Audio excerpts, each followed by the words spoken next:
Este conversatorio tiene como propósito conversar sobre el conflicto Ucrania-Rusia.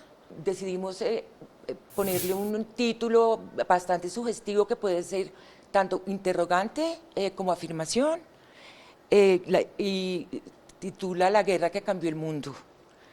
Nos vamos a basar en tres ejes que son el histórico, el económico y financiero, y el político, geopolítico y cultural. Quiero, antes que nada, hacer una pequeña presentación de nuestros ilustres invitados, empezando por el doctor Hernando Parra Nieto, a quien agradecemos infinitamente que colabore con este número de la revista, con nuestra facultad y con este tema que es de tanta importancia. Seguido está el doctor Alfonso López Caballero, diplomático, exministro de Agricultura, ex embajador de Colombia en Moscú, y tenemos a nuestro profesor, maestro, ex senador y presidente del Partido Dignidad en la actualidad, el doctor Juan Manuel Ospina. Nos acompaña nuestra Gaby, afortunadamente, y yo que soy la editora general de la revista Cero. Entonces, démosle comienzo a este conversatorio. Entonces, me gustaría mucho, de acuerdo a lo que alcanzamos digamos, a ver en algunas entrevistas del doctor Alfonso López, el doctor tiene una visión bastante interesante sobre los antecedentes históricos de la construcción del Estado-Nación ucraniano, que para él no es un Estado. Entonces nos gustaría que nos explicara un poco más sobre ese tema. Bueno, yo no digo que hoy día es un Estado, sí, pero es un Estado que no tiene tradición como Estado. Para comenzar, Rusia nació en Kiev, lo que se llamaba el Rus de Kiev, y los ucranianos y los rusos son muy parecidos. El idioma es muy similar, es más similar el ucraniano al ruso, digamos, que el italiano al español, se pueden entender mutuamente sin mucha dificultad. Pero como país, Ucrania realmente no existe sino desde 1991, cuando se desintegró la Unión Soviética. Ucrania está compuesta por dos partes totalmente distintas históricamente y con tradiciones distintas. Por un lado está, digamos, el 60-70% de Ucrania, que siempre formó parte del Imperio Ruso. A partir de la época de Catarina la Grande, de Kiev hacia el este, eso fue parte del Imperio Ruso y era parte del Imperio Ruso, no tenía entidad como una entidad distinta, independiente. Cuando estalla la revolución bolchevique, Lenin decide que el Imperio Ruso no era un imperio, sino una asociación libre de distintas naciones, porque como se sabe, el Imperio Ruso, dominado por los rusos, pues incorporaba el Asia Central, con distintas tribus y otra religión, eran musulmanes.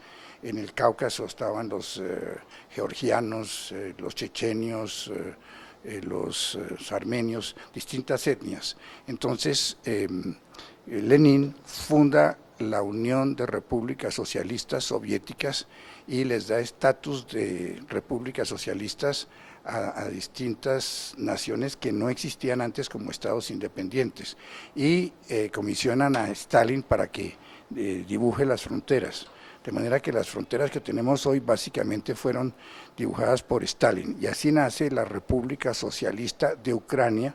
Pero esa República Socialista de Ucrania solamente incorporaba la parte que había estado dominada por Rusia. La parte occidental estuvo dominada por la Confederación Polaco-Lituana, luego por parte de los Habsburgo, fue parte del Imperio austrohúngaro, y después de la Primera Guerra Mundial, que se disuelve el Imperio Austriaco, entonces eso entra a formar parte de la Polonia de la época, que es distinta a la de ahora, son distintas fronteras. Esa Polonia incorporaba parte de Lituania, parte de Bielorrusia, parte de lo que es hoy Ucrania, y lo que es hoy Polonia. Estamos hablando de 1918 y hay una pequeña evolución ahí hasta que llegamos a 1939 en que llegamos al pacto Ribbentrop-Molotov, o sea, un acuerdo que se hicieron Hitler y Stalin para repartirse en áreas de influencia Europa Oriental y para repartirse en efecto a Polonia. La Segunda Guerra Mundial se inicia cuando los alemanes invaden a Polonia y están los polacos ocupados en defenderse de los alemanes, cuando por el oriente entra Stalin, entran los rusos y llegan hasta la línea de demarcación que habían acordado con Hitler y se asientan allá, y Stalin procede a anexar la parte que mayoritariamente era ucraniana a la República Socialista Soviética de Ucrania que había creado Lenin. Entonces, en ese momento Ucrania entra a estar conformada por dos regiones con tradiciones totalmente distintas.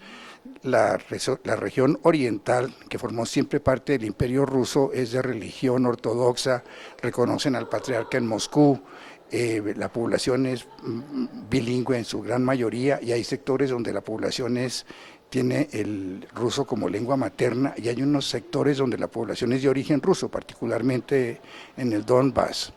Y en la parte occidental, que antes era parte del Imperio de los Habsburgo y que fue parte de Polonia, allá la población, hay una parte de la población que es católica por la influencia de los Habsburgo y de los polacos, que son profundamente católicos, y se creó una iglesia muy particular que se llama la Iglesia Uniata, donde se combina la liturgia ortodoxa tradicional con reconocer la primacía del Papa en Roma y no del patriarca en Moscú. De manera que son dos regiones con tradiciones y con tradiciones totalmente distintas y una historia totalmente distinta. Y para terminar, en la parte rusa siempre ha habido mucha influencia, mucha presión para rusificar a la población. En la parte occidental los Habsburgo eran mucho más liberales, de suerte que mientras que ocasionalmente en la parte sujeta tradicionalmente a Rusia, durante el imperio en ocasiones estaba prohibido publicar libros y revistas y periódicos en ruso y utilizar el ruso en la administración o en la educación. En la parte occidental sí se podía hacer todo eso y eran mucho más liberales. Y una cosa final, en la parte que Stalin le arrebata a Polonia y que incorpora a la República Socialista de Ucrania, la población era mixta. Allá los polacos eran la clase dominante, había una población judía enorme, casi podía ser la cuarta parte de la población, había uno que otro alemán, había lituanos en la parte de arriba, bielorrusos, y la mayor parte del pueblo era ucraniano. Entonces se procede después de la Segunda Guerra Mundial a hacer una limpieza étnica y expulsan a los polacos y expulsan a las otras minorías étnicas y lo consolidan como una población casi totalmente polaca, ucraniana. Y es la vieja provincia de Galicia, del Imperio Austrohúngaro, capital Lvov, que en polaco, en ucraniano lo llaman Lviv, pero es básicamente el territorio que se anexa a lo que tradicionalmente era la Ucrania dentro del Imperio Ruso. Bueno, yo creo que este compendio histórico está muy claro y nos va dando unas bases como para entender la dinámica actual, porque oyendo a Alfonso y viendo lo que ha sido la lógica de la guerra por parte de Rusia, uno sentiría que es que están trabajando sobre una realidad, y es que Ucrania son de alguna manera dos Ucranias, por lo menos histórica, culturalmente, por sus vinculaciones, una Ucrania que mira hacia Occidente, que está ansiosa de entrar a la Unión Europea, con la que se entiende con la OTAN, y la otra que está mirando hacia Rusia, donde están sus raíces, su historia, su tradición. Entonces yo creo que aquí hay un tema muy de fondo que se puede resolver por vía militar, o ahí estarían los elementos de una posible negociación, partiendo del reconocimiento de realidades históricas, culturales, que no las puede borrar ni los tratados ni los tanques, ¿no? Pues sí, es decir, Ucrania no tenía una personalidad definida y había una tensión entre las dos regiones y desde siempre. Y yo presumo que Putin debió pensar, este país no tiene una identidad definida, en el oriente incluso la población es de origen ruso, en el Donbass, allá nos van a recibir como un ejército liberador. Yo creo que él debía pensar eso, y el resto de Ucrania, pues el ejército no debe tener capacidad de oponerse a nosotros. Él iba por la porción rusa, digamos, de Ucrania. Yo no sé por qué porción iba, pero en todo caso, yo lo que presumo es que él pensó que en la parte prorrusa los recibían como libertadores, y que el resto al ejército ruso, y ha ocurrido lo contrario, ¿no? Por un lado, pues la resistencia ha sido algo absolutamente inesperado. Claro que es una resistencia en base al apoyo de la OTAN y de los Estados Unidos, y como decía alguien, lo que hay ahora es una guerra por interpuesta persona, en que hay una guerra realmente entre Estados Unidos y Rusia, pero han escogido como campo de batalla a Ucrania y ponen todo menos los muertos. Pero hay una cosa muy importante, que es que me parece que esta guerra lo que ha hecho es definir la identidad ucraniana. Sí. Y que ahora se puede presentar una situación de antagonismos muy difíciles de borrar, y de una situación parecida a la de Yugoslavia, donde vivieron armónicamente croatas y serbios mucho tiempo, y los musulmanes también, y hoy día tienen un antagonismo y una relación sumamente mala. Yo creo que de aquí para adelante en Ucrania se ha generado una identidad que antes no existía, y que la relación con Rusia va a ser bastante difícil. Es decir, conservar esa ilusión de una Ucrania unida, con estas realidades parecería que ya va siendo un hecho del pasado, ¿no? No, yo creo que al revés. ¿Sí crees al revés? Pues es que yo he hablado con gente yo he hablado con gente de origen ruso del Donbass, que ya no quieren saber del gobierno ruso, que se sienten agredidos por cuenta de esta guerra, y se sienten ucranianos. E incluso me han dicho personas que viven aquí de ambas colonias, que se han separado un poco las dos comunidades que antes eran prácticamente una. Sí, que quería anotar aquí simplemente con ese extraordinario relato histórico que nos hace el doctor López y que complementa el doctor Ospina, 3 puntos que me parecen importantes. El primero es que este conflicto realmente es un conflicto que tiene unas raíces culturales y étnicas, porque aquí hay unas historias, y el mundo, la humanidad ha visto como cuando uno fracciona culturas, eso es como la naturaleza, como los ríos, si uno le cambia el curso siempre vuelven a unirse en algún punto.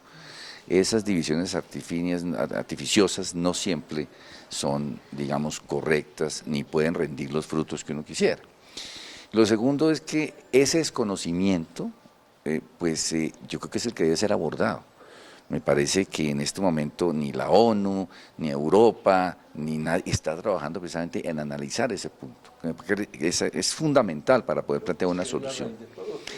Y uno tercero que anotaba el doctor Espina y el doctor López, es algo que yo he visto y que he percibido sobre todo de los análisis políticos que se hacen externamente, no tanto de Ucrania, y es que sí se ha vuelto, o sí se percibe hoy un nacionalismo ucraniano. se ha comenzado a desarrollar ese sentido de pertenencia a los ucranianos, que pueda que sea algo artificial, espontáneo, y de pronto es un poco, digamos, artificial, muy brusco, surgió de manera muy rápida, pero eso se está explotando. Y es tal vez ahí donde el presidente Putin, digamos, falló y desconoció eso. Él creyó que iba a ser muy fácil y no contó con esa reacción. Pero eso a su vez es un arma de doble sentido, de doble filo. ¿Por qué? Porque la explotación de esos nacionalismos también puede llevar a mayores confrontaciones. Recordemos que las guerras mundiales, la Primera Guerra especialmente, fue esa crisis de los nacionalismos. Entonces, un nacionalismo exacerbado puede ser realmente en este momento más bien combustible para esa hoguera. De manera tal que me parece que es un tema que tiene unos puntos a favor, y es que permite ya una identificación de temas para plantear una solución, pero que si no se administra de manera correcta puede ser más bien un detonante de una conflagración mayor.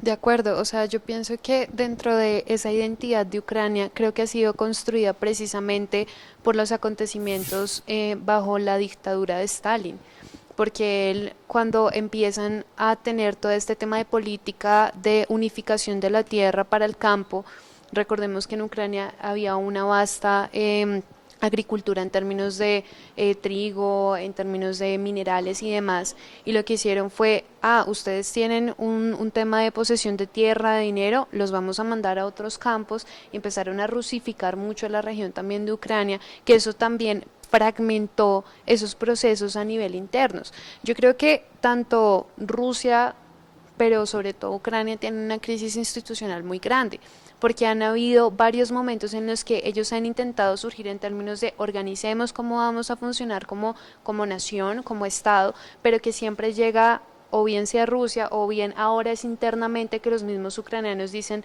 o hay una porción de nosotros que quiere empezar a mirar para Occidente, y eso es algo que no es conciliable precisamente para los otros actores, como en este caso lo es para Putin, tanto así que dentro de su mandato él ha cambiado cada vez más el discurso que ha presentado ante la comunidad internacional y a los actores y vecinos que tiene. Antes decía, no, Kant es tan alemán como ruso, y nosotros vamos a mirar un poco hacia Europa, Europa es nuestro vecino, vamos a trabajar con ellos, pero ya ha cambiado toda esa dinámica en decir como no, tanto Crimea como Ucrania son parte de la raíz de lo que nosotros somos del Rus de Kiev.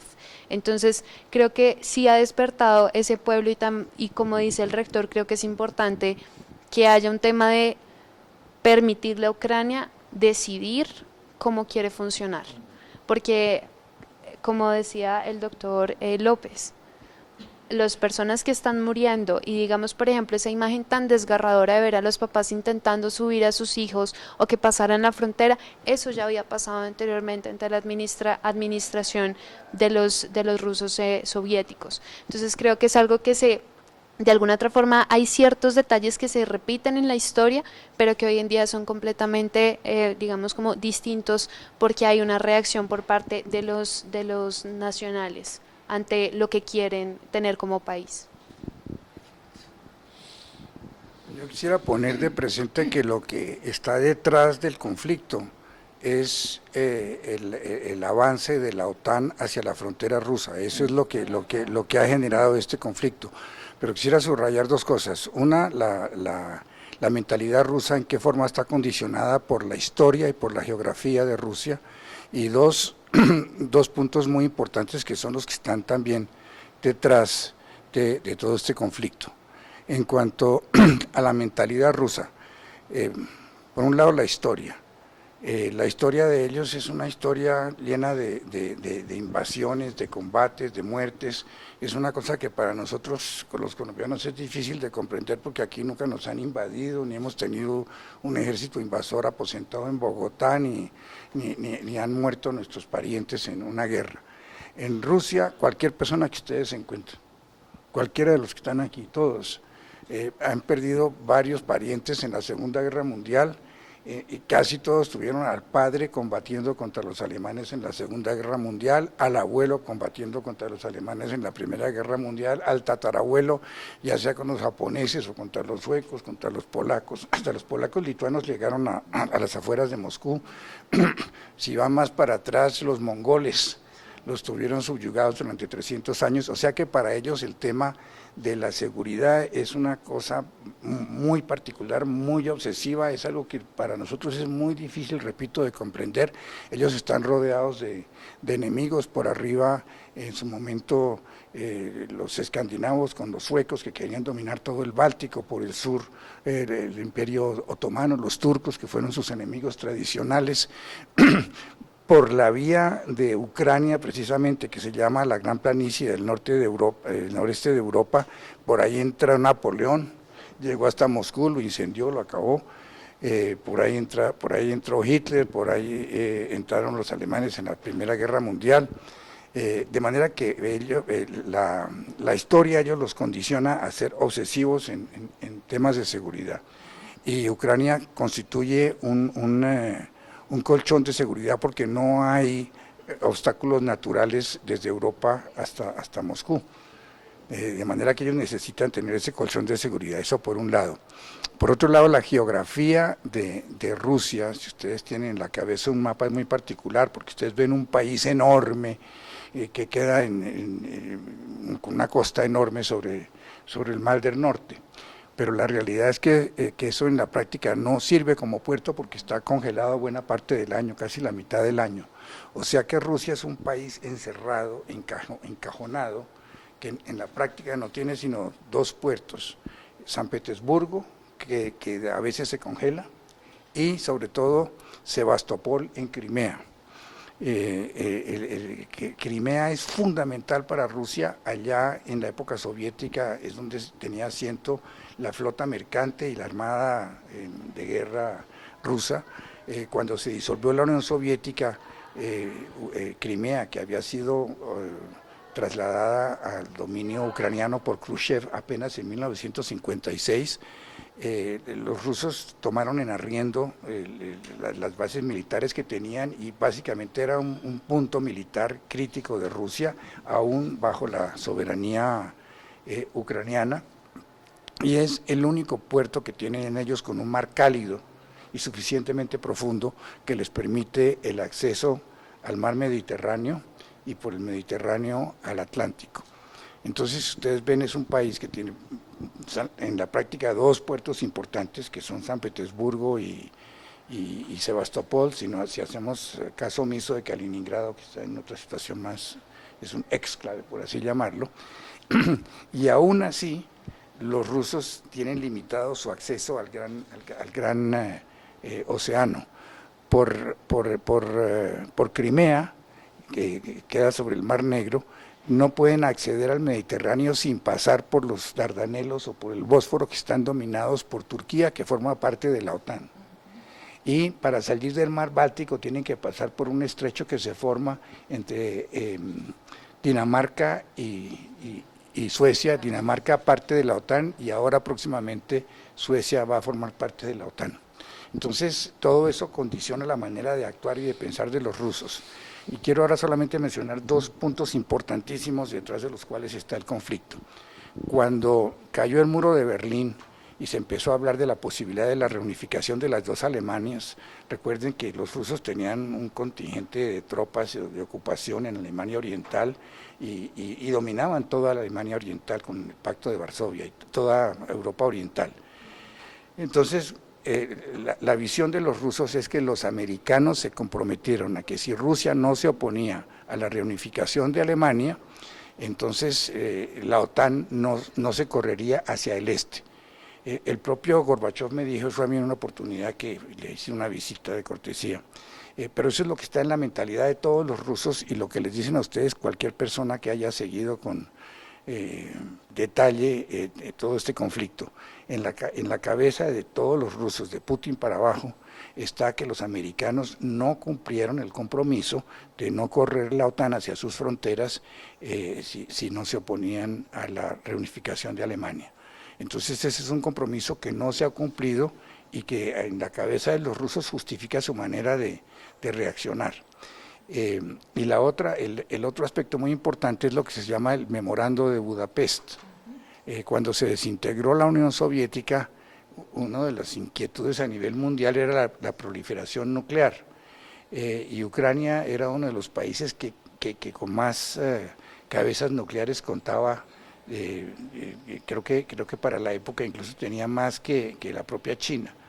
Eran en primer lugar Rusia, los Estados Unidos, Ucrania, China, Alemania, Inglaterra, etcétera. Con el propósito de desnuclearizar a Ucrania, se llegó a un acuerdo en Budapest que fue firmado por Ucrania y como garantes Estados Unidos e Inglaterra, y firmado por la propia Rusia, acuerdo por medio del cual Ucrania le entregaría todas sus armas nucleares a Rusia a cambio de que los países que acabo de mencionar le garantizaran a Ucrania sus fronteras. Ahora, ese acuerdo se violó en el momento en que Rusia le arrebata Crimea a Ucrania. Ahora ya hemos visto la importancia y la significación que tiene Crimea para Rusia, pero en todo caso se violó ese acuerdo, y esas dos violaciones son los que alimentan esta guerra. Pues digamos, por ejemplo, en el caso de Crimea, es un compromiso de los Estados Unidos y de Inglaterra de garantizar las fronteras de Ucrania.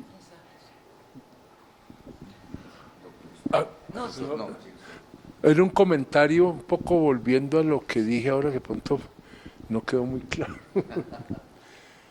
Y es esto, y oyéndolos quedo con una gran pregunta, y es que hasta ahora parecería que el tiro de esta guerra le puede estar saliendo por la culata a Rusia, ¿cierto? ¿Por qué? Porque teníamos una situación de una guerra civil interna en Ucrania, ¿sí? Digamos, el sector ruso y el sector occidental, ¿sí? Pero, cosa que es muy cierta, hubo un despertar nacionalista en Ucrania impresionante. Y yo creo que esto es una mezcla de nacionalismo ucraniano y armamentismo de la OTAN que sorprendió, creo yo, a Putin, y ya lo dijeron. Él creía que esto iba a ser una cosa rápida, lo iban a recibir como un héroe en la zona rusa, y lo que se logró es que más bien que esa zona se volteara y se acabara de occidentalizar. Y segundo, el tema de la OTAN. Entonces la OTAN ahora sí acabó de cercar a Rusia, si de eso se trata, con la entrada de Suecia y de Finlandia a la OTAN. Es decir, las jugadas a Putin no le están saliendo como él las tenía pensadas, y eso en perspectiva, ¿qué posibilidades hay de salir de una guerra cuando ya Putin está en esta situación? Me atrevería a decir complicada, porque cuando a usted le falla el esquema para donde va y está montado en una guerra del tamaño que está, ¿qué puede suceder allí? A mí me preocupa mucho, es algo que mencionaba el doctor López a propia respuesta del doctor Ospina, y es esto, es que el pueblo ruso tiene en su ADN un componente de guerra, de ser combativo. A nosotros se nos olvida, por ejemplo, que en el siglo pasado, en el siglo XX, Rusia vivió 4 conflictos en un siglo. La guerra ruso-japonesa en el 5, la revolución bolchevique en el 18, Primera Guerra Mundial, Segunda Guerra Mundial. Ellos tienen ese espíritu de defensa, de guerra, de seguridad. Se nos olvida, por ejemplo, que los rusos fueron realmente quienes ayudaron a ganar la Segunda Guerra Mundial. Ellos fueron los que llegaron a Berlín, no los americanos. Allí todavía cuando uno visita el Parlamento de Berlín encuentra todas las frases de los, recuerda doctor, los soldados rusos en el Parlamento de Berlín, todo lo que les escribían a los alemanes. Ellos realmente vieron eso. Y es un pueblo combativo. Usted recordaba el sitio de Leningrado, por ejemplo. Bueno, es que eso no lo hemos vivido, pues no conocemos lo que es eso, una cosa de lo salvaje. Cuando uno visita a San Petersburgo se da cuenta de lo que fue eso. Entonces, usted pregunta, doctor Ospina, ¿cómo se puede definir esta guerra? Pero es que ellos tienen material, tienen en su ADN el espíritu de resistir. Lo que me preocupa es esto. Primero, hay un tema, ciertamente, de que usted violó el contrato, pero usted lo violó primero. Entonces, ese es un tema muy complicado. Nadie se ha puesto a analizar eso. Tenemos esta amenaza de la OTAN, que ciertamente es el detonante de esta guerra. Pero ellos tienen material para resistir, porque eso está en su ADN. Entonces no es un conflicto ocasional o que surge allí simplemente a ver cómo se resuelve. yo creo que hay material para que esto se alargue, que es la preocupación más grande. Ucrania es guerrera también. País pacifista. Pero hablando bueno, en ambos sentidos, primero lo que dijo Juan Manuel, y yo creo que las cosas le salieron al revés a Putin. Yo creo que lo que él estaba pensando era, uno, Ucrania no tiene una posición nacionalista, nos van a recibir como libertadores en una parte y será una marcha triunfal en el otro lado. Dos, la OTAN no va a estar muy cohesionada porque se retiraron de manera los Estados Unidos ignominiosa de Afganistán solamente 6 meses antes y dejaron colgados de la brocha a sus aliados. Los países de la OTAN que estuvieron apoyando a los americanos en Afganistán se enteraron tardíamente de que los americanos estaban negociando su salida con los talibanes, que habían llegado a un acuerdo para salir en una fecha determinada. Los alemanes se enteraron a última hora, los españoles también. En los noticieros salían los gobernantes de ambos países diciendo, pero ¿qué vamos a hacer ahora? Tenemos 24 horas para irnos, no vamos a poder evacuar oportunamente a toda nuestra gente y mucho menos a los nativos que nos han ayudado, los traductores, los intérpretes, las enfermeras, los choferes, en fin. De manera que la salida de Afganistán fue ignominiosa, como ustedes recuerdan, dejando un montón de equipos abandonados y tal. Y yo creo que en Rusia estaban pensando que eso iba a lastimar la cohesión de la OTAN. Y por último, que pues iban a sacar a la OTAN lejos de sus fronteras, porque iban a impedir que Ucrania formara parte de la OTAN. Y las cosas salieron exactamente al revés. Se formó una identidad muy fuerte ucraniana. La OTAN no solamente está ahí, sino que ahora se amplió la presencia de la OTAN con Finlandia y con Suecia, cosa que es muy amenazante para ellos, porque Finlandia tiene un ejército muy importante de 200.000 soldados muy aguerridos y una frontera creo que son larguísima, es 1.000 kilómetros, una cosa así. Y Suecia controla junto con Dinamarca el acceso del Báltico al Atlántico, o sea que las cosas les salieron totalmente al revés en ese sentido. Ahora, en cuanto a la capacidad de Rusia para resistir, la realidad es que Rusia tiene una economía muy pequeñita, el país es enorme y lleno de recursos naturales, pero tiene una economía del tamaño de la economía de Corea del Sur, ni siquiera de la península coreana completa, sino del tamaño de Corea del Sur. Y básicamente lo que ellos exportan es petróleo, gas y armas, que son 3 cosas estratégicas. Pero la economía es pequeñita y eso tiene un impacto. Entonces, la semana pasada entraron en cesación de pagos por primera vez. Exacto. Uh-huh. Sin default. Es que ese era uno de los puntos que quería tocar. Sí. Hablemos, déjame hablar Pero de hablemos eso. de que tiene amigos ricos, es que uno Sí. puede tener deudas, pero también que le preste. A ver, sí, me parece que me parece que es importantísimo hacer énfasis en ese punto, en el punto de cómo medir la prolongación del conflicto. Obviamente hay una serie de componentes que ya fueron, digamos, analizados en este momento, pero nos falta, digamos, la matriz digamos, de los componentes que es la económica y la financiera.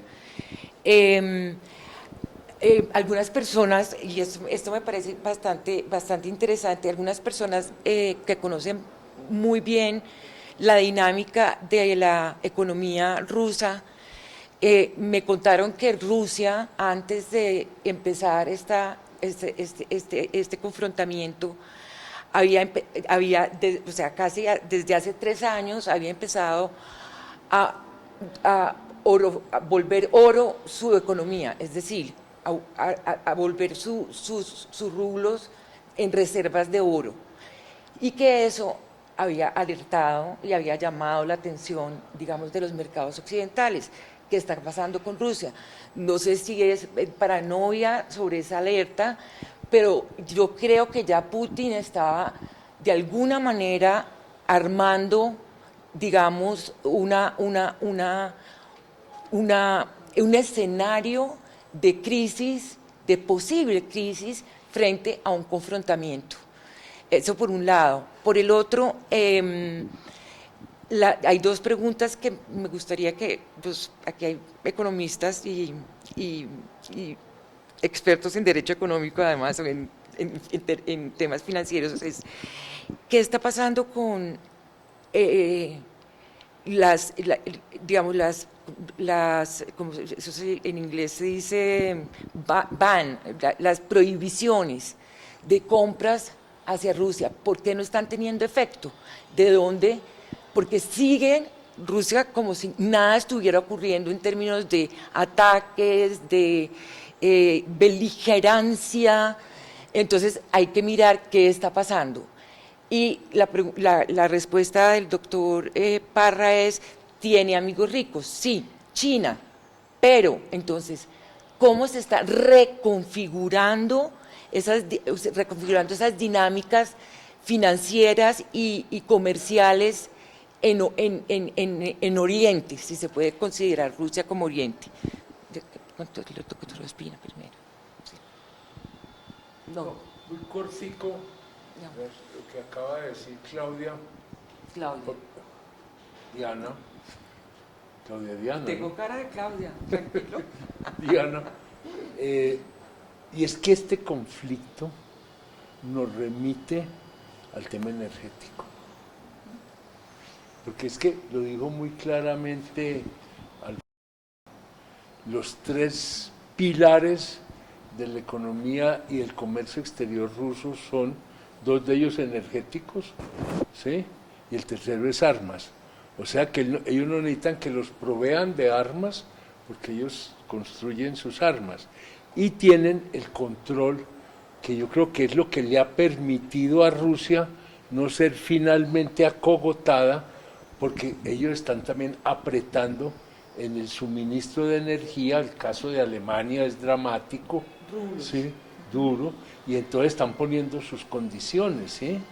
Entonces a mí me parece que desde ese punto de vista Rusia tendría una capacidad de resistir una guerra prolongada, inclusive hasta mayor que Ucrania. Lanzo pues simplemente la teoría, a pesar de la capacidad de resistencia que tiene Ucrania, pero para poder ellos continuar la guerra necesitan este respaldo externo, y Rusia no necesariamente, porque es que tiene un as en las manos para negociar, que es energía. Pueden apretarla, pero no la pueden apretar hasta donde se necesitaría para doblegarle la voluntad de guerra. Y esto está produciendo resultados inesperados. Sí. Biden y Maduro. Pues todo eso se llama energía. Sí. ¿Sí? Con los países árabes, Biden, pues es un tema de energía. Y donde la fortaleza de resistencia europea se ve en esto amenazada es porque es deficitaria en energía, y ese déficit en alto grado se lo suministraba, se lo resolvía Rusia. Y esto yo creo que es bien importante. Además, el programa ahora de cambio, usos alternativos de energía, esto disparó nuevamente el consumo de carbón, el consumo de petróleo, en un momento crítico del cambio climático, que eso es otra dimensión importante. Un poco esta digresión ahí, para ponerle... ¿Quién va a suministrar el carbón y el combustible a Europa ahora, doctor Juan Manuel? ¿Quién va a hacer el gran negocio de todos estos combustibles? En el momento donde estamos combatiendo el cambio climático y vamos a tener una explosión de combustibles fósiles. Pero claro, pero beneficiados, ¿quiénes van a ser? Es que, de hecho... China está comprando minerales baratos para revender a mediano plazo. El commodity, sí. Un poco en duda los alcances de la globalización. Absolutamente. Era la globalización de un mundo donde ya no había guerra. Pero recordemos a Kant, que es la paz, es la tregua entre dos guerras.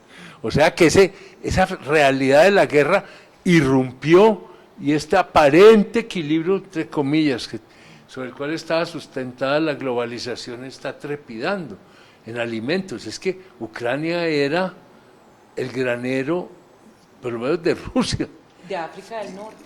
Sí. Yo creo que muchos no teníamos conciencia de la riqueza natural de Ucrania en tierras, en subsuelo, en capacidad técnica. Para nosotros, para mí por lo menos Ucrania era como un referente para de esas Lejano. zonas que uno tiene como grises, que sabe que existe, pero poco más puede decir al respecto.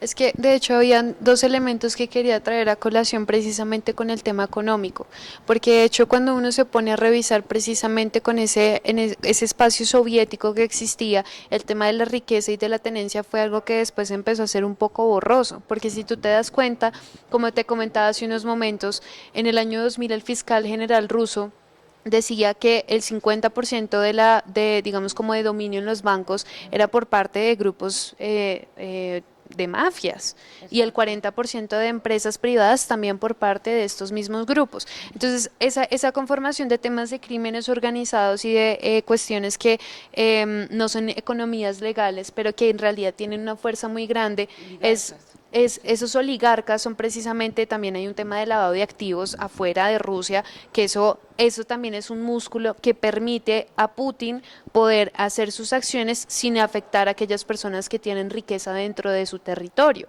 Entonces, eso que tú mencionas, por ejemplo, profe, ahorita sobre el tema de los hidrocarburos. En este momento, los alemanes están explotando en La Guajira para poder exportar. Entonces es algo que es muy curioso porque nosotros pensaríamos que en este punto quizás las guerras serían, no sé, por temas tecnológicos, cibernéticos, Bitcoin, etcétera, pero volvimos de alguna u otra forma a lo que pasó anteriormente de la Segunda Guerra Mundial, que es por un tema de territorio, soberanía, quitando un poco el tema, digamos, del fascismo y los genocidios y demás, pero volvimos como a un tema muy primario, Territorial. a un tema territorial, a un tema geopolítico, a un tema de cómo vamos a estar nosotros ubicados y cómo el país nos va a percibir. Y por eso es tan importante cómo Putin también vuelve a poner dentro del discurso y el imaginario colectivo el tema de Eurasia. O sea, ya no estamos hablando de Oriente y de Occidente, sino también vamos a hablar de qué es Eurasia y cómo esto se va a constituir como, de alguna otra forma, un tercer brazo que pueda hacer ese contrapeso a lo que se puede considerar Occidente. Eurasia y la ruta de la seda. En En toda su plenitud. Esto es un revivir de la necesidad de nación. Hay un revisionismo, o sea, volvemos. Es la otra falencia de vez. la globalización. El Exacto. nacionalismo se va a Regionalismos exacerbar. una vez más. Eso sí, pues, En no, términos económicos. Sí. El término de globalización yo sí creo que se está en este momento, sí, se está desmoronando. Estamos en un proceso como de regionalización. En el nivel global, obviamente, fractura otra vez, en donde el territorio y el Estado-nación hobbesiano vuelve a cobrar. Obviamente, o sea, habría que mirarlo en detalle, uno no puede ser tan arriesgado, o sea, no podemos hacer esa apuesta de manera tan arriesgada, pero sí creo que estamos en ese trance, en ese camino.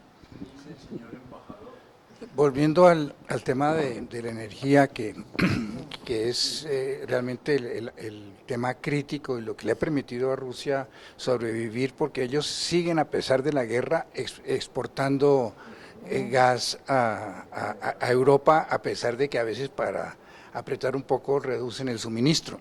Sí.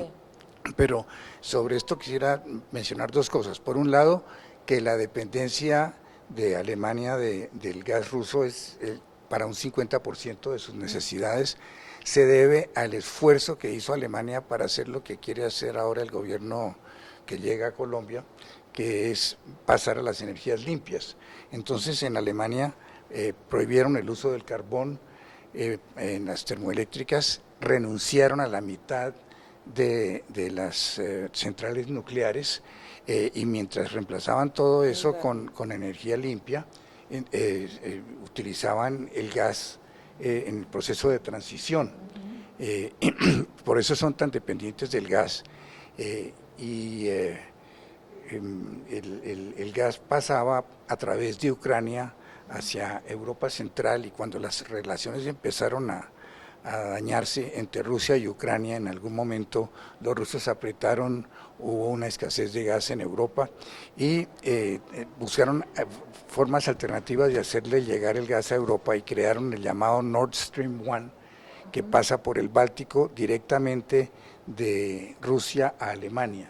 Y estaban empeñados en construir un nuevo, sí, como 15.000 millones de dólares, una cosa descomunal. Sí. Y entonces estaban empeñados en construir un segundo gasoducto, el Nord Stream 2, de Rusia a Alemania. Los Estados Unidos se opusieron radicalmente a eso con el argumento de que no querían que Europa dependiera de Rusia con una... de un elemento tan delicado y tan estratégico como es el gas. Entonces, en la época de Trump le impusieron toda clase de sanciones a las compañías que estaban construyendo el gasoducto. Por ese motivo, algunas compañías tuvieron que retirarse. Muchas personas alegaban que el tema no era tanto la preocupación geopolítica y estratégica de Trump, sino el deseo de crearle un mercado al gas licuado de los Estados Unidos, que es más costoso, por lo que tienen que transportarlo y porque además al llegar al punto de acopio tienen que tener unas plantas especiales para gasificar nuevamente el gas licuado. Pero bueno, el hecho es que a pesar de toda la oposición de los Estados Unidos, finalmente se completó el gasoducto, el Nord Stream 2, y cuando estaba listo para ser inaugurado, estalló esta guerra y entonces hubo un cambio de gobierno en Alemania.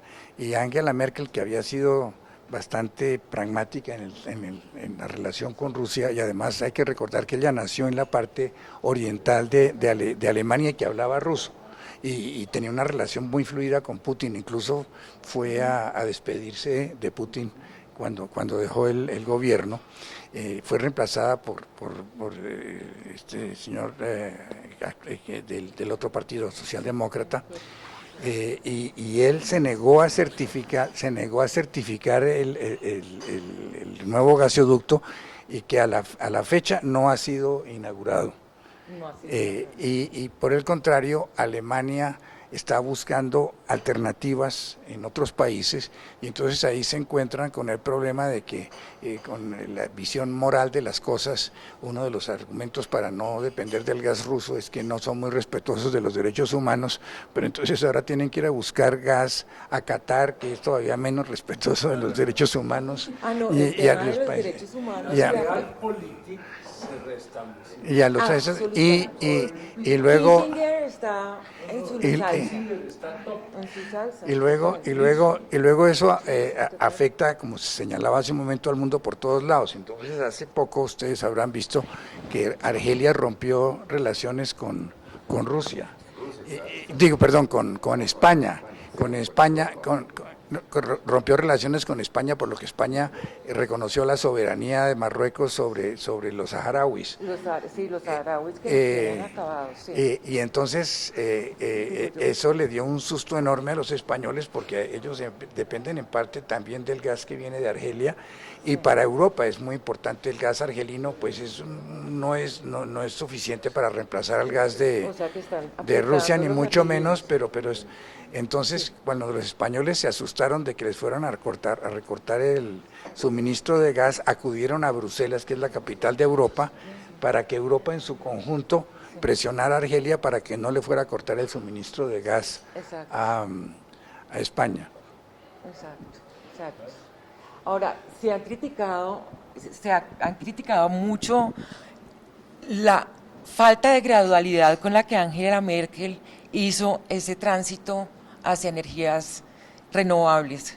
Y ya entiendo por qué, pues obviamente yo no sabía que tenía tanta cercanía con el gobierno de Putin. Y lo han comparado con que en Colombia no podemos llegar a ese punto de hacer, digamos, una especie como de apertura hacia energías renovables de una manera tan rápida como lo hizo Alemania, que tiene que ver mucho además, yo creo que como, sí, sí. Bueno, es que ahora la situación de emergencia en que se encuentra Alemania y dentro de 3 meses entramos ya a la etapa en que vuelve a haber frío y Invierno. necesitan calentar sus hogares y tal. Eso ha hecho que Alemania ha declarado ahorita que están en emergencia, en alarma, están reactivando las plantas termoeléctricas. Van a reactivar las centrales nucleares, pero mientras tanto, mientras tienen que enfrentar esta emergencia, están reactivando las termoeléctricas que funcionan a base de carbón. No. Cambio climático cero.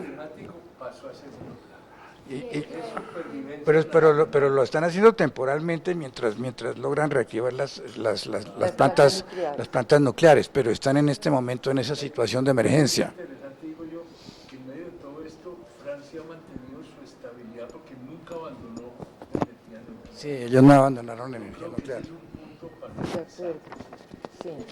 Ahora, las energías limpias también son controvertidas, ¿no? En Francia no me acuerdo en qué parte hay una reserva forestal importante que la quieren eliminar para poner paneles solares. Entonces eso, hay gente de la región que no quiere que eso se haga.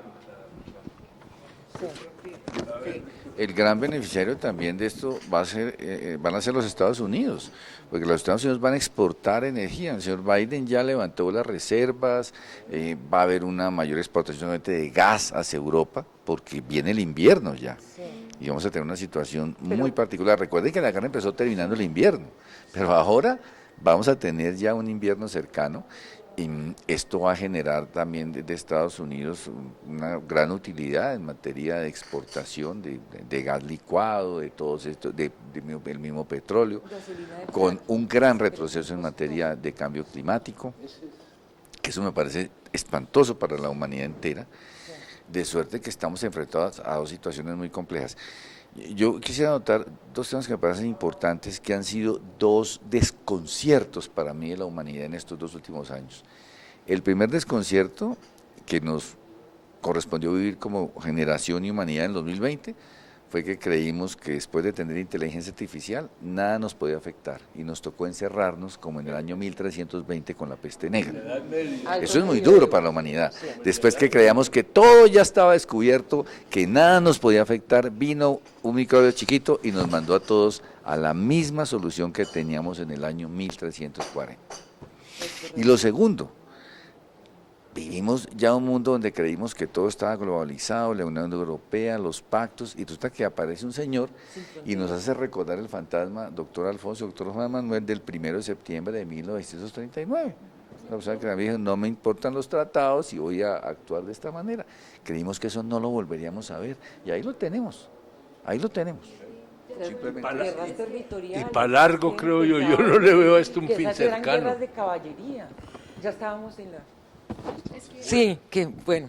En realidad yo creo que precisamente como hemos evolucionado y hemos venido con un tema de instituciones, del derecho internacional, de las convenciones, de los tratados, nadie esperaba que un día Putin se levantara y dijera, hola, llegué acá a Ucrania. Pero yo personalmente creo que esto no fue, esto fue un tema muy analizado y muy meditado por parte de él, de cómo iba a empezar él a hacer este tipo de acciones, porque, por ejemplo, cuando le intentaron poner el tema de bloqueos, él decía como, no importa, tengo la opción de las criptomonedas. Cuando le empezaron a decir, bueno, entonces vamos a empezar con un tema de recursos, él dijo, bueno, no importa, yo acá tengo a China y tengo acá mis aliados, tengo mis reservas, entonces no hay problema. Y después cuando empezó toda esta tensión de posibilidad nuclear, ahí todo el mundo empezó de nuevo, de nuevo estamos en el mismo escenario de Guerra Fría en donde ninguna de las dos partes va a tomar acción alguna. Entonces, pienso que es un conflicto que debería manejarse ya con todo el avance que hemos tenido como humanidad, porque no podemos permitir que se sigan perdiendo vidas dentro de ese campo de batalla. Tanto así que muchos de los jóvenes rusos que están en la zona de combate no saben ni siquiera por qué están peleando. O sea, no tienen una noción de cuál es ese entorno en el que están y qué es lo que están haciendo. Entonces, Creo que no es tan esperanzador como estábamos en este instante, en ese espacio de conflicto. No creería que sea un conflicto que va a cambiar el orden mundial de una forma drástica, que posiblemente lo que hace es quizás generar unas tensiones, pero no tanto para crear un rompimiento fuerte. Em, sí, porque es que ya no estamos en un mundo de realismo o de constructivo, o sea, estamos en un mundo ya supremamente hiperglobalizado, si se podría decir esa palabra. Entonces, no sé cómo podría ser como ese conflicto. Entonces, la pregunta con la que tú abres el conversatorio, para mí creo que seguiría abierta porque no hay nada escrito, o sea, todo podría cambiar. Bueno, yo quisiera poner de presente que durante los 5 años que yo pasé allá en Moscú, eh, con regularidad se presentaban incidentes entre fuerzas de la OTAN y pues y las y el- y los no y sí las fuerzas de defensa rusas. Eso era constante. Como les digo yo a ustedes, allá son hipersensibles al tema de la seguridad. Para mí fue muy curioso llegar allá y ver que ellos se sentían rodeados y amenazados. Y la realidad es que la OTAN fue avanzando hacia la frontera rusa al punto de que en el año 2004 incorporaron a la OTAN a las 3 repúblicas bálticas que habían formado parte de la Unión Soviética desde la Segunda Guerra Mundial y que están situadas justo sobre la frontera rusa y Estonia, muy cerca de San Petersburgo. De manera que ellos siempre han sido muy recelosos de la presencia de tropas extranjeras cerca de sus fronteras. Constantemente había episodios de incidentes que los 2 cazas rusos escoltan a un avión de la OTAN que está acercándose peligrosamente al espacio aéreo ruso, o que expulsan a un submarino, o que hay ejercicios militares en Polonia cerca de la frontera rusa y entonces los rusos responden haciendo ejercicios militares conjuntos con Bielorrusia cerca de la frontera polaca. En una oportunidad, incluso hace como un par de años, hubo un cruce de disparos. Un buque de guerra de Inglaterra pasó por el estrecho de Kerch, del Mar Negro al Mar de Azov, pasando por aguas territoriales rusas, entonces las baterías rusas le dispararon un par de tiros de advertencia, la fragata estuvo a punto de contestar, finalmente no lo hizo, pero eso salió en todos los medios. De manera que son episodios constantes y yo encontraba con alguna frecuencia que muchas veces, poco después del episodio, del incidente que se había presentado en Rusia, entonces aquí en Colombia hacían anuncios relativos a la presencia militar rusa en Venezuela. Entonces que llegan, entonces había algún episodio cerca de la frontera con Ucrania y entonces que al día siguiente llegaban unos asesores rusos, un avión militar ruso le hacía una visita de cortesía a Caracas. Pues yo siempre lo vi eso no como una cosa enfocada hacia Colombia, sino más bien como un desafío, una respuesta a los Estados Unidos. Como ellos diciendo, los Estados Unidos se meten en nuestro patio trasero, entonces nosotros nos metemos en el patio trasero de los Estados Unidos. ¿Y hasta cuándo esto? Yo quisiera hacer una pregunta a ustedes dos. Bueno, ¿y hasta cuándo? Vamos a ir cerrando este agradable conversatorio, pero ¿cuál es su perspectiva, doctor Juan Manuel, doctor Alfonso? ¿Cuál es su perspectiva? ¿Hasta cuándo? ¿Cuándo se...? Hasta que San Pedro agache el dedo, como decía. A ver, yo creo, y me parece que lo que hemos hablado le deja a uno más que respuestas, preguntas, pero es que una pregunta bien formulada ya es un avance muy grande para entender una realidad con la complejidad que tiene esta realidad de la que estamos hablando, que es la realidad de esta guerra, pues un poco la realidad del mundo. Yo ahí trato de más bien de ver que ahí está haciendo crisis un modelo de desarrollo y de relacionamiento político y de economía. Lo que pasa es que eso puede reventar por cualquier lado, reventó por ahí y esa experiencia nos tiene que servir. No hemos hablado del tema inflacionario, el tema alimentario, que es ese es explosivo y no tiene cara de resolverse porque usted no es capaz de hacer esas sustituciones a corto plazo y el hambre no da espera. Pues ese es uno de los puntos que tendríamos que mirar. ¿Yo qué veo? Yo veo lo siguiente. Primero, con todo respeto a todo el pensamiento estratégico que podía tener Putin, porque esto no fue improvisado, esto fue, y fueron con amenazas y con señales, y no se percataron de las señales, él venía anunciando, no me hacen caso, no me hacen caso, van a ver de qué soy capaz de hacer. Increíble que en medio de todo eso hubiese sobreestimado el tema del posible respaldo que tendría la entrada de Rusia a Ucrania. Pues, porque creo que todos coincidimos, él se sorprendió porque esperaba que lo iban a recibir como héroes y lo recibieron a bala. ¿Sí? Primer punto. Segundo punto, el tema de la OTAN. Yo sí creo, entre otras, me parece que la OTAN revivió con todo este conflicto, ¿sí? Y en ese momento está muy poderosa, cosa que para mí probablemente es muy preocupante, y Putin, que tenía el problema de la OTAN encima, le dio alimento para inflarla y encima entran Suecia y Finlandia, ¿sí?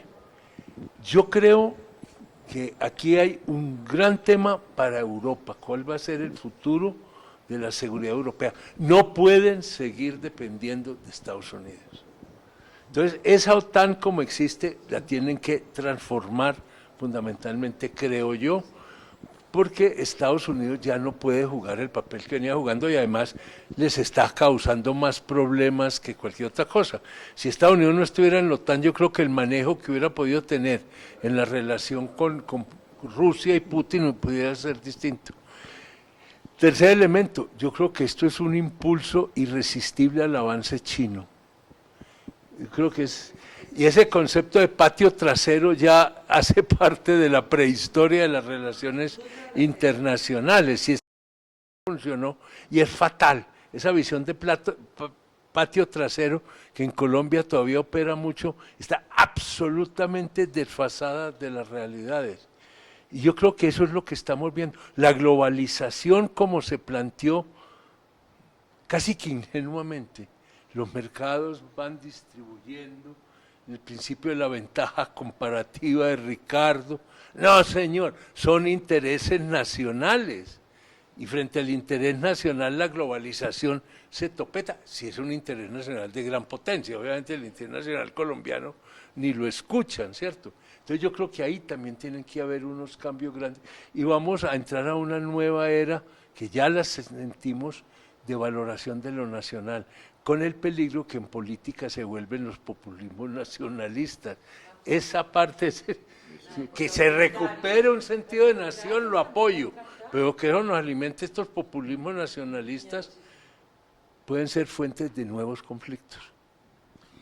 Para preguntar al doctor López, se ha dicho, por ejemplo, que en estos momentos estamos advirtiendo la gran crisis del derecho internacional, que el multilateralismo fracasó, el sistema multilateral pues está fracasando, la ONU no ha sido capaz de abordar un estudio de este conflicto, Europa también, leí una frase de Bonaventura dos Santos, el portugués, que decía, Europa no ha sido capaz de enfrentar las causas de la crisis en Ucrania, pero le va a tocar, eso sí, enfrentar las consecuencias. ¿Estamos viviendo esa crisis, doctor López?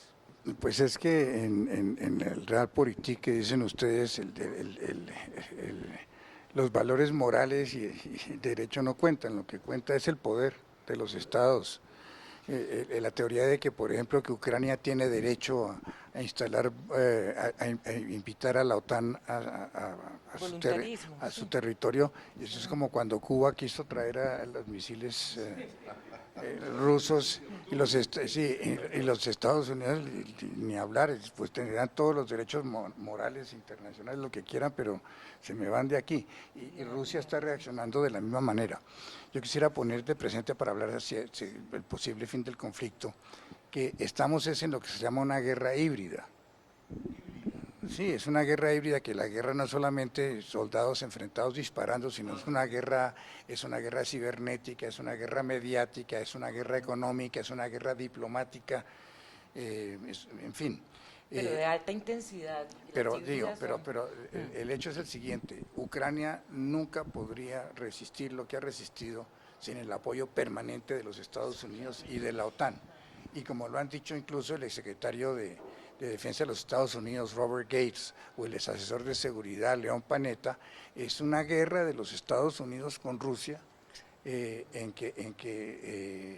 por interpuesta persona, proxy war. Exactamente. Entonces, el tema es cuál de los dos va a ser, los Estados Unidos o Rusia. En el caso de Rusia, Putin no puede retirarse sin alguna ganancia. Es decir, él ha invertido demasiado de su capital político y económico y tal. Él no puede parar, no puede retirarse sin alguna ganancia. Él tiene que salir con alguna ganancia porque su posibilidad de sobrevivir políticamente depende en buena parte de eso. Y con los Estados Unidos pasa una cosa igual. Los Estados Unidos no pueden permitir que el gobierno ucraniano ceda, porque sería una derrota para los Estados Unidos, y después de la derrota ignominiosa a manos de los talibanes en Afganistán, entonces lo que uno ve son por el momento son dos situaciones en que ninguno de los dos va a aflojar en el corto plazo, y esto puede prolongarse mucho tiempo. El hecho es que, por ejemplo, las regiones separatistas del Donbass proclamaron su independencia en el año 2014, hace 8 años, y es una guerra que se ha convertido en un status quo y que sigue ahí sin solucionarse. De manera que esto, así como están las cosas, iría para largo, aunque últimamente han habido una serie de señales muy preocupantes que pueden apuntar a un conflicto mucho mayor.